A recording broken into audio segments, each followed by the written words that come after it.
Alright, so the people who should have come forward that were too afraid to do so, or were just playing head games, one or the other. If they're just playing head games, they never should have been talking to me to begin with. This includes Mandy Hughes and Shannon Alvarado. Now, I don't believe that's the case. However, this is something that should have come out in public. I needed people to help who were not afraid to come out in public about what they knew. People who were not too drunk. People who actually cared to look at the evidence.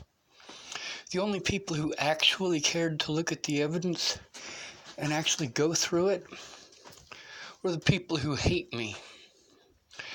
They went through to dig through to find anything they could use to create more hatred towards me. Anything they could use to frame me, anything they could take out of context. Meanwhile, not one person was willing to sit down with me and go through the evidence. Since Shannon Alvarado got a hold of me last night, it is my personal belief, after her trying to get in with Mandy Hughes to get into a group that I have. By the way, Shannon was a moderator of that group until night before last when I booted her.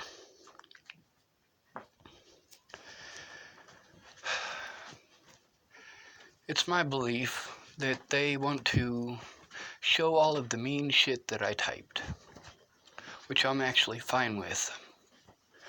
I already know what that'll do. It'll create more hatred towards me.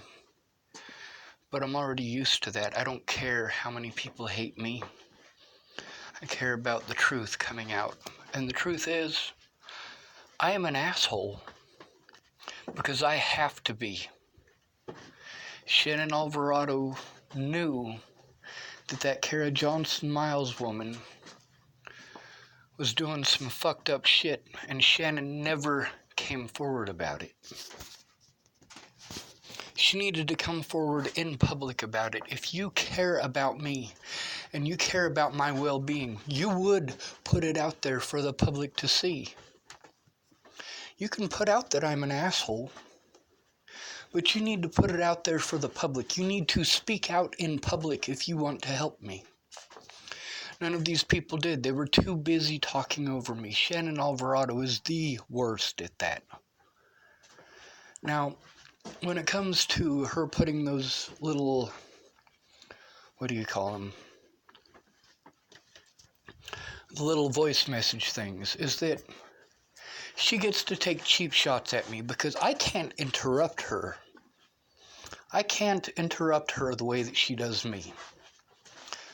I can't defend myself at all, because no matter what I type, it's gonna get taken wrong. No matter what I type, she's not gonna remember it in a week. She probably won't remember it in 30 seconds. What I want is for someone to put a bullet in my head. All of these people whose conversations I recorded those conversations because that's the information they should have told the police.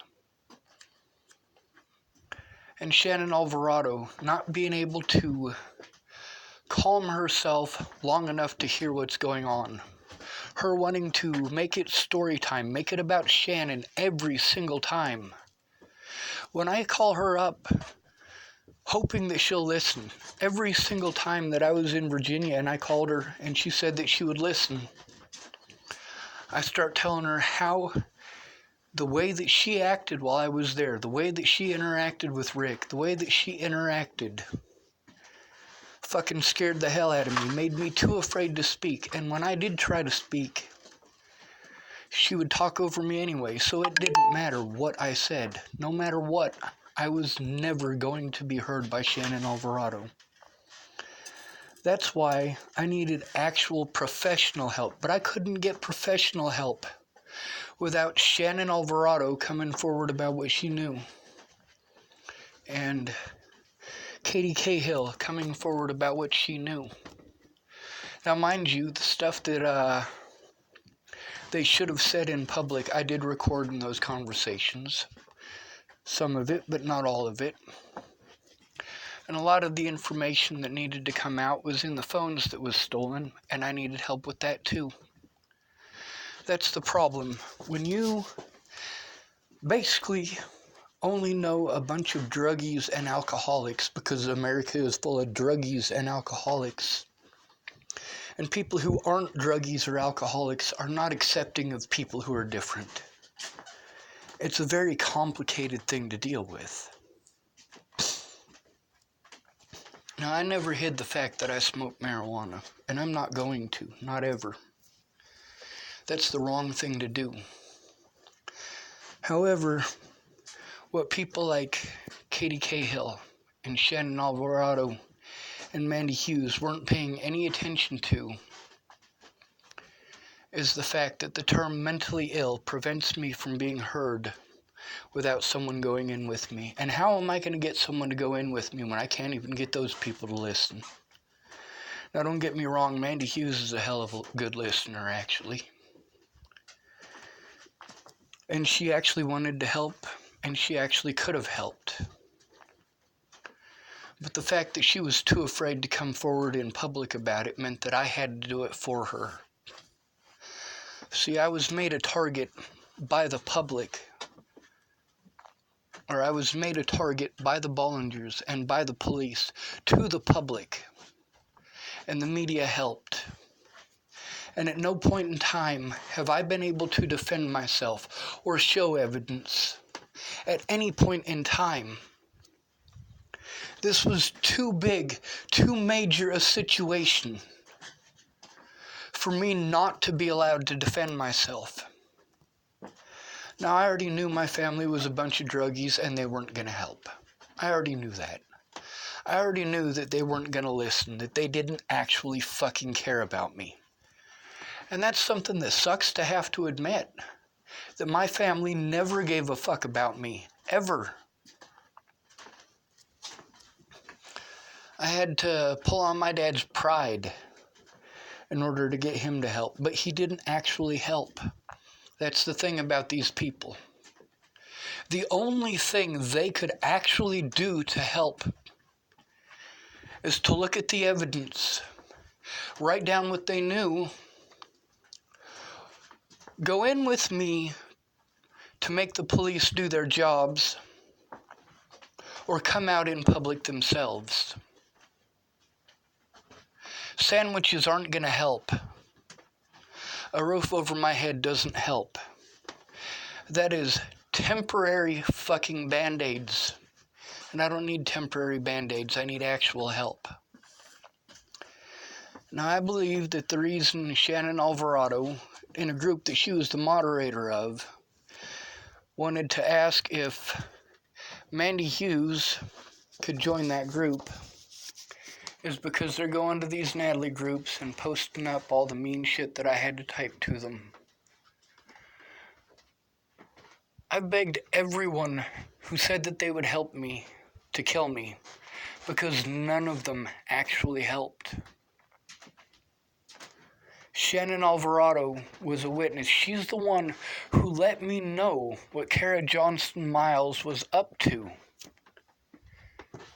But she never came forward about that. Now, the fact is, the phones that I had that were full of evidence are gone. I can't get them back. There's no way. And people keep treating me like shit on the internet.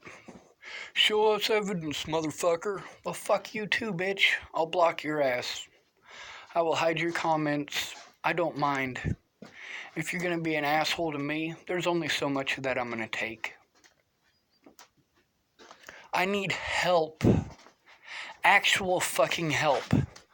I wasn't going to be able to get a lawyer unless those things that I recorded in those conversations, unless those people came with me to speak to a lawyer or wrote those things down for a lawyer to take a look at. See, these people don't understand that. the longer it took them to write that report, the longer it took them to come forward with what they knew, the more abuse I had to endure. The more my money was stolen, and then these people want to throw it in my face. I feel like shit that these people had to feed me because my money was gone and stolen and taken from me. I felt like shit because I had to live under their roof because everything was stolen from me when Natalie died. Ken and Leah stole all of my money, and despite the fact that I was paid up for rent several months in advance, money that I couldn't get back. Despite that fact, I was made homeless after their roommate physically assaulted me. After they did me wrong, I am the one who has had to deal with the punishment. The fact that I have not had a safe environment to work on this. Now, none of these people, Mandy Hughes doesn't know that. She doesn't know what that's like. Shannon Alvarado doesn't know what that's like. Peaches doesn't know what that's like. These people don't know what it's like to not be able to see any of your loved ones without taking abuse, without being assaulted. Yes, I broke the law. There was no other way for me to try to get help. I asked for help. I screamed for help. I begged for help.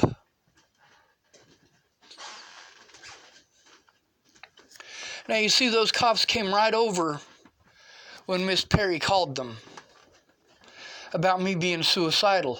You noticed that, right? Yeah. But when I called them to have an officer come over and see me, has an officer come over to see me yet? Has an officer called me back from the Dual County Sheriff's Department? No, they don't give a fuck. They're not going to do their goddamn jobs.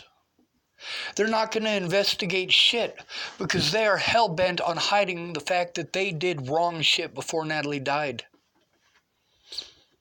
They did even worse shit after she died because they knew that they, not doing their jobs, these are mandated reporters. If a disabled person tells them that he's being abused, they mandatorily have to do something about it.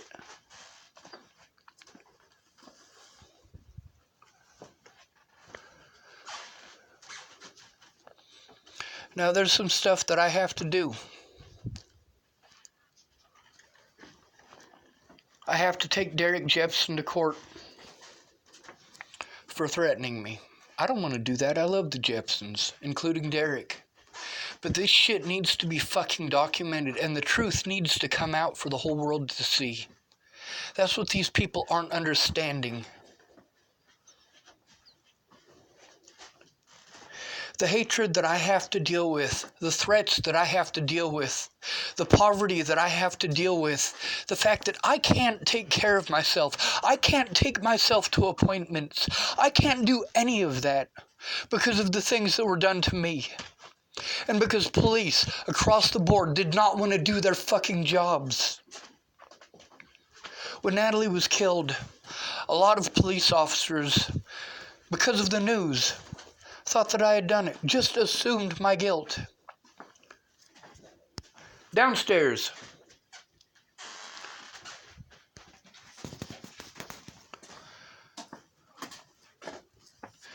See, that's the thing. I believe that Shannon Alvarado, Mandy Hughes, and Miss Peaches are going to do the things that I asked them to do, except they're going to be less honest about it, and they're going to work together to fuck me, whereas they should have been working together to help me.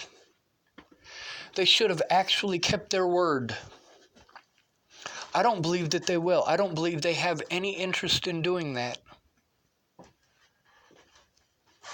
These people, in my personal opinion, they're all shitty excuses for human beings, for allowing that to happen when they could have done something about it. When they could have come forward with what they knew instead of procrastinating for months on end. I went to Peach's house for help repeatedly before Natalie was killed. That very first phone that I lost, that was full of evidence of that. Of the fact that Miss Peaches got snappy with me every time that I tried to tell her what was going on after that first night with A-Bear. Miss Peaches just treated me like A-Bear until I finally got her to listen. Finally got her to say that she would help. And I went there for that help. And what happened? Natalie was killed. That wasn't my choice. I needed help. Instead, she threw me to the fucking wolves that night.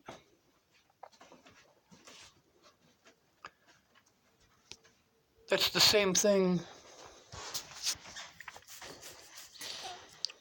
that they did in Montana. That's the same thing that Candace Bondurant did. They threw me to the wolves because I was having a panic attack over the abuse that I knew I was going to have to take because I'd already taken a year of it, except I had to take it even worse. I'm used to being thrown to the wolves. Thrown under the bus, as you guys want to call it. Candace Bondurant threw me to the wolves for trying to get the cops to do something because I thought that Miss Shelley was being harmed. She threw me under the bus when I let her know that I was going to try to take Officer Michael Beard to court and have charges pressed against him for harassing her. Told her that she needed to come forward about that, but did she? No, she didn't. She doesn't care about the harm that caused me. Her mother doesn't care about the harm that caused me. Because I'm not family.